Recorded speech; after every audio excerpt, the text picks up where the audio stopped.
ഹിന്ദു ഐക്യവേദി നേതാവ് അജി പൂഞ്ഞാർ ഈ നമ്മുടെ ഈ വാർത്തയ്ക്കൊപ്പം ചേരുകയാണ്. സ്വാഗതം അജി പൂഞ്ഞാർ.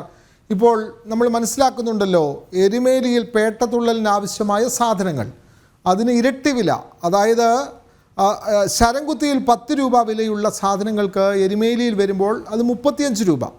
എത്രമാത്രം വിരോധാഭാസമാണ് കാര്യങ്ങൾ. സന്നിധാനത്തേക്ക് സാധനങ്ങൾ എത്തിക്കുമ്പോൾ നമ്മൾക്കറിയാം അത് ട്രാക്ടറിലും ഒക്കെയാണ് അങ്ങോട്ടേക്ക് എത്തിക്കുന്നത്, ചിലവ് കൂടുതലാണ്, സ്വാഭാവികമായും അവിടെ വില കൂടുതൽ ഈടാക്കേണ്ടി വരും. പക്ഷേ എരുമേലിയിൽ അങ്ങനെയല്ലല്ലോ. എല്ലാവിധ ഗതാഗത സൗകര്യങ്ങളും ഒക്കെയുള്ള എരുമേലിയിൽ ഇത്തരം സാധനങ്ങൾക്ക് ഇരട്ടിയിൽ 3 ഇരട്ടിയോളം കൂടുതൽ വില ഈടാക്കുന്നു.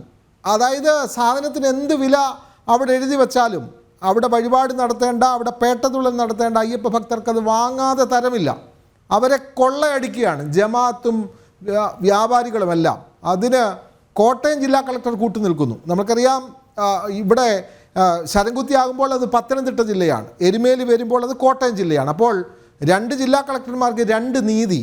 അതെവിടെ നടക്കും? ഹൈന്ദവ ഭക്തരോട് കാട്ടുന്ന ഈ കാടത്തം എങ്ങനെ ഇതിനെ പ്രതിഷേധിക്കുന്നു, അല്ലെ എങ്ങനെ ഇതിനോട് പ്രതിരോധിക്കുന്നു അജി പൂഞ്ഞാർ? ഞടുക്കത്തോടു കൂടിയിട്ടാണ് ഇന്ന് രാവിലെ ഈ വാർത്ത, ഈ കളക്ടറുടെ വിലവിവരം നമ്മൾ വായിക്കാനിടയായത്.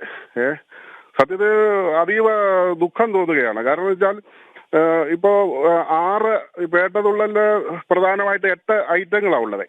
അതിൽ 6 ഐറ്റങ്ങൾക്കാണ് ഈ വില ഏകീകരണം കളക്ടർ ഇപ്പോൾ ഇവിടെ പുറപ്പെടുവിച്ചിരിക്കുന്നത്. അപ്പം അതിലെ ഒരു സംഭവം എന്ന് പറഞ്ഞാൽ ഒരു കിരീടം, പേട്ടതുള്ളലിന് വെറും ഒരു കടലാസ് ഒരു പ്രിന്റിംഗ് ആണ് ഈ കിരീടം എന്ന് പറയുന്നത്. ആ കിരീടം എന്ന് പറയുന്നത് ശിവകാശിയിൽ 60 പൈസയ്ക്ക് ഇത് അടിച്ചു കിട്ടുന്നതാണ്. വെറും 60 പൈസയേ ഉള്ളൂ ശിവകാശിയിൽ ഇതിന്റെ പ്രിന്റിങ് ചെലവെന്ന് പറയുന്നത്. അത് ഇവിടെ എരുമേലിലെ ഈ വനിതകളായിട്ടുള്ള ആളുകൾ അത് റബ്ബർ ബാൻഡ് ഇട്ട് തലയിൽ ചൂടാൻ പാകത്തിന് വേണ്ടിയിട്ട് അവർ തയ്യാറാക്കും. അതിന് 20 പൈസ, 60, 20, 80 പൈസ. അതിന് ഈ ഹോൾസെയിൽ പ്രൈസ് എന്ന് പറയുന്നത് അതിനൊരു 40 പൈസയും കൂടെ അതിന് ലാഭം ഇട്ടുകൊണ്ട് 1 രൂപ 20 പൈസയ്ക്ക് കടക്കാർക്ക്, കച്ചവടക്കാർക്ക് വിതരണം ചെയ്യുന്ന ഈ കിരീടം 35 രൂപയാണ് കളക്ടർ അതിന്റെ വില നിശ്ചയിച്ചിരിക്കുന്നത്. അപ്പൊ എന്ത് മാനദണ്ഡമാണ് ഈ സർക്കാർ ഈ വില ഏകീകരണവുമായി ബന്ധപ്പെട്ട്, ഈ വില നിശ്ചയിക്കലുമായി ബന്ധപ്പെട്ട് എന്ത് മാനദണ്ഡമാണ് സർക്കാർ കളക്ടർ ഇതിൽ അവലംബിച്ചതെന്ന് എത്ര ആലോചിച്ചിട്ടും പിടികിട്ടുന്നില്ല.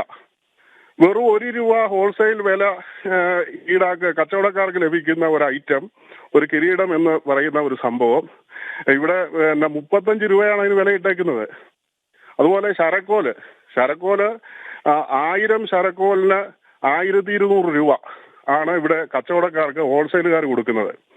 അപ്പോൾ ഈ ഇത് തയ്യാറാക്കുന്ന അവർക്കൊരു 30-40 പൈസ ആകെയാവുന്നുള്ളൂ.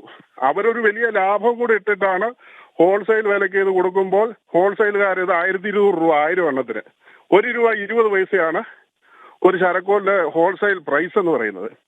അതിന് 35 രൂപ ഇവിടെ കളക്ടർ വില നിശ്ചയിച്ചിരിക്കുന്നു. അപ്പൊ ഇത് എന്ത് മാനദണ്ഡമാണ് അതാണ് അറിയത്തില്ല. കാരണം നമ്മൾ ഗവൺമെന്റിന്റെ ഇതുപോലുള്ള തീർത്ഥാടന മേഖലയിലെ പലതരത്തിലുള്ള മീറ്റിങ്ങുകളും ഇതൊക്കെ കണ്ടിട്ടുണ്ട്. പക്ഷെ ഇതിനെ അവലംബിച്ച ഏത് മാനദണ്ഡമാണ് ഇതിനെ അവലംബിച്ചതെന്ന് എത്ര ആലോചിച്ചിട്ടും പിടികിട്ടുന്നില്ല. ഞങ്ങളാകെ അന്തം വിട്ട് നിൽക്കുകയാണ്. അന്തം വിട്ട് നിന്നാൽ മതിയോ അജി പൂഞ്ഞാർ? ഇങ്ങനെ അയ്യപ്പ ഭക്തരെ കൊള്ളയടിക്കുകയാണ്. 1 രൂപ 20 പൈസ അല്ലെങ്കിൽ പോട്ടെ 2 രൂപ ഉള്ള ഒരു സാധനത്തിന് 35 രൂപ വില വാങ്ങുകയാണ്. ഉത്സവകാലത്തെ അയ്യപ്പ ഭക്തരെ ചൂഷണം ചെയ്യുന്നതിനൊരു പരിധിയില്ലേ? ഇത്തരത്തിലാണ് ഈ കിരീടത്തിനും അതേപോലെ തന്നെ ശരക്കോൽ, ഇതൊക്കെ പേട്ടതുള്ളലിന് ആവശ്യമായ ഘടകങ്ങളാണ്. ഇത് വഴിപാട് നടത്തേണ്ടവർ ഇത് വാങ്ങാതെ തരമില്ല. അപ്പോൾ ആ സാധ്യതകൾ കണക്കിലെടുത്ത് ഈ അയ്യപ്പ ഭക്തരെ ചൂഷണം ചെയ്യുന്നു. അത് മാത്രമല്ല, ഇത് ശരംകുത്തിയിൽ ഇതിൻ്റെ വില 10 രൂപയേ ഉള്ളൂ. ആ 10 രൂപ വേണമെങ്കിൽ ഈടാക്കാമല്ലോ. അതൊന്നുമല്ല, 10 അല്ല, 20 അല്ല, 30 അല്ല, 35 രൂപ. ഇതെവിടെ നടക്കുന്ന കാര്യമാണ്? ഇതിനെതിരെ ഒരു തരത്തിലും ന്യായീകരിക്കാൻ പറ്റാത്ത ഒരു കാര്യമാണ്. തീർച്ചയായിട്ടും ഈ കച്ചവടക്കാരെ പോലെ തന്നെ ഈ ഗവൺമെന്റ് ഉദ്യോഗസ്ഥർക്കും മനസ്സിലായിരിക്കണം, അയ്യപ്പ ഭക്തന്മാരെന്ന് പറയുന്നത് അസംഘടിതമായിട്ടുള്ള ഒരു വിഭാഗമാണ്. അവരൊരിക്കലും സംഘടിതമല്ല എന്നുള്ള ഒരു ദുർചിന്തയുടെ ഭാഗമായിട്ട് മനഃപൂർവ്വം ബോധപൂർവമായിട്ടുള്ള അയ്യപ്പ ഭക്തന്മാരോട് എന്തും ആകാം എന്നുള്ള ഒരു മാനസികാവസ്ഥയിൽ നിന്നാണ് ഉദ്യോഗസ്ഥരെ പോലും ഈ ഒരു അവസ്ഥയിലേക്ക് നയിക്കുന്നത് എന്നുള്ളതാണ് എൻ്റെ ഒരു അഭിപ്രായം. പക്ഷേ ആവശ്യമായ സമയങ്ങളിൽ അയ്യപ്പ ഭക്തർ അസംഘടിതരാണെങ്കിലും ആവശ്യമായ സമയങ്ങൾ അയ്യപ്പ ഭക്തർ സംഘടിച്ചിട്ടുണ്ട്. നമ്മൾ കണ്ടതാണ് ആചാര ലംഘനം നടന്ന സമയങ്ങളിലൊക്കെ തന്നെ അതിനെ പ്രതിരോധിക്കാൻ വിവിധ ഭാഷകൾ സംസാരിക്കുന്ന, വിവിധ സംസ്ഥാനങ്ങളിൽ നിന്നെത്തുന്ന, അന്യ രാജ്യങ്ങളിൽ നിന്നെത്തുന്ന അയ്യപ്പ ഭക്തർ പോലും സ്വാമിയെ ശരണമയ്യപ്പ എന്നുള്ള ഒരൊറ്റ മന്ത്രത്തിൻ്റെ കീഴിൽ അണിനിരുന്നത് നമ്മൾ കണ്ടതാണ്. അപ്പോൾ ഇത്തരത്തിൽ അയ്യപ്പ ഭക്തരെ ചൂഷണം ചെയ്യുന്നതിനെതിരെ ഹൈന്ദവ സംഘടനകളുടെ നേതൃത്വത്തിൽ പ്രതിരോധിക്കേണ്ട സമയം അതിക്രമിച്ചു കഴിഞ്ഞിട്ടില്ലേ അജി പൂഞ്ഞാർ? തീർച്ചയായിട്ടും ഇന്ന് രാവിലെയാണ് ഈ വിവരം പുറത്തറിയുന്നത്, പുറത്തേക്ക്. കാരണം ശബരിമല തീർത്ഥാടനം ആരംഭിച്ചപ്പോഴാണ്, അത് തന്നെ ഏറ്റവും വലിയ ഒരു ഗൂഢാലോചനയുടെ ഫലമാണെന്ന് സംശയിക്കുകയാണ്. ശബരിമല തീർത്ഥാടനം ആരംഭിച്ച ദിവസമാണ് കൂടുതൽ അയ്യപ്പ ഭക്തന്മാർ എരുമേലിലും ശബരിമലയിലും ഒക്കെ എത്തുന്ന ഈ ദിവസം മാത്രമാണ് ഇത്രയും ദിവസം ഉണ്ടായിട്ട് ഈ വില ഏകീകരണം. ഇന്ന് രാവിലെയാണ് ഇത് പുറത്തേക്ക് ഇത് വരുന്നത്.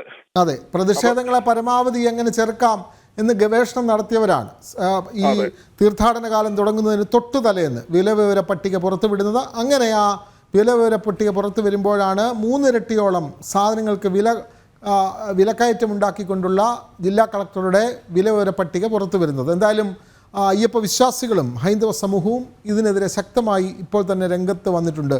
വിവരങ്ങൾ നൽകുകയായിരുന്നു അജി പൂഞ്ഞാർ.